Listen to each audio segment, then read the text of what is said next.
This is the Oriveti OD100. It is a single dynamic driver IM, and the retail price for this is 100 Sing dollars, which is roughly about 75 US dollars. And here's my thoughts and opinions about it. First, just a quick run through of the specs for this. This is as I mentioned, single DLC 9.2mm dynamic driver IM. The impedance for this is 16 ohms. Frequency range is 20 to 20,000 Hertz, and the sensitivity is 105. Now, first let's talk about the accessories. I like the cable. Cable is actually pretty thick. It's not the thickest, but it's pretty premium. Well, I mean, for $75 you should get. This is what you get for a $200 IM, right? This is the thickness, and you compare it with the Oriveti. Yeah, it's pretty comparable. So very nice cable. Ear tips, again, very nice ear tips. In fact, a whole bunch of ear tips. You got silicone tips, you got foam tips. In fact, the foam tips comes in 3 different sizes, as you can see: small, medium, and large. And the silicone tips comes with small, medium, and large as well. The silicone tips are fine. It's okay. It's a little bit on the softer side in terms of the flange. Inner bore is actually pretty firm, so that's pretty good. So those are ear tips. I like that they give a whole bunch of ear tips for you to experiment with. And the case is very nice fabric. The fabric is high quality fabric. It's not the cheap ones. This feels very nice to the touch. And on the inside you get felt and some band to keep your stuff in. So very nice case, and it's not very big. It's actually quite nice, and it's palmable as well. Now, in terms of the earphones, they are fully milled from metal. It's not one piece, but it's milled from metal, so there's no plastic on this, and it's a 2-pin connection. It's a bullet style type of design.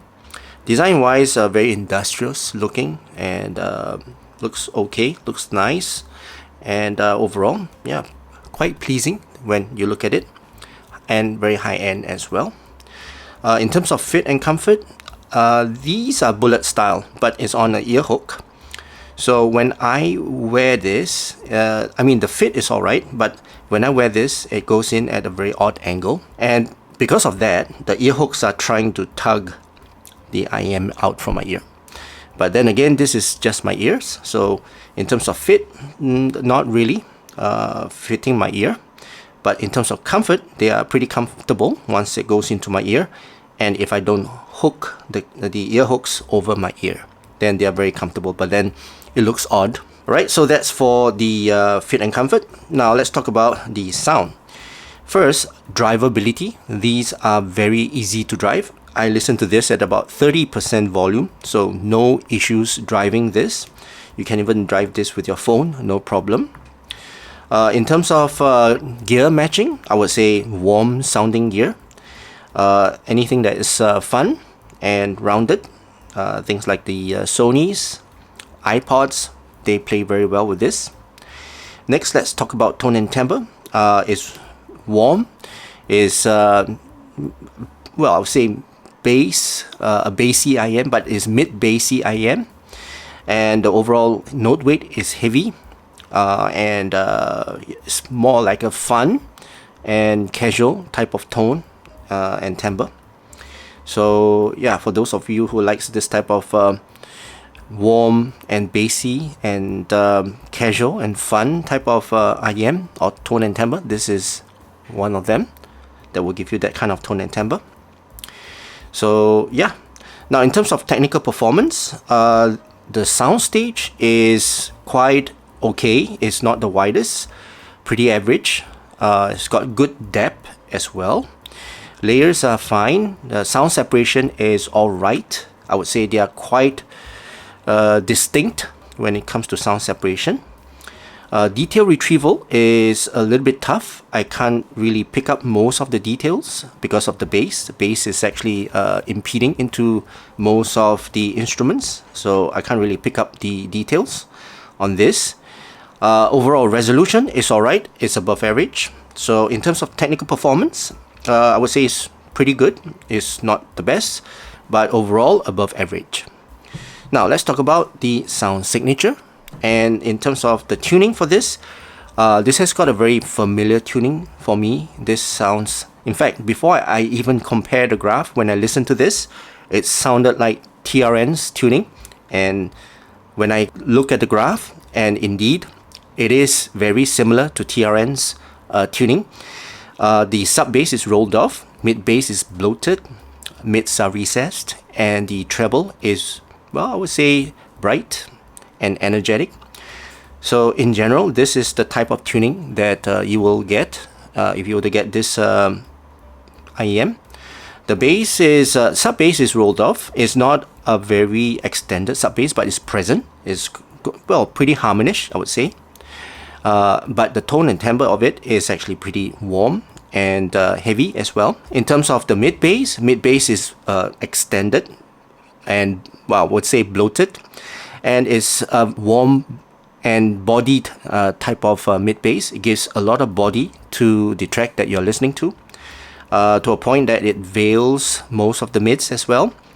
So for those of you who just want to have the low end and listen to the low end, not so much on the mids, a pretty old school type of listening, I would say. Most of the 80s will, most of the music from the 80s will fit this tuning very much. Very rounded as well, type of tuning. So mid bass is, I would say, thumpy, and the impact is very present.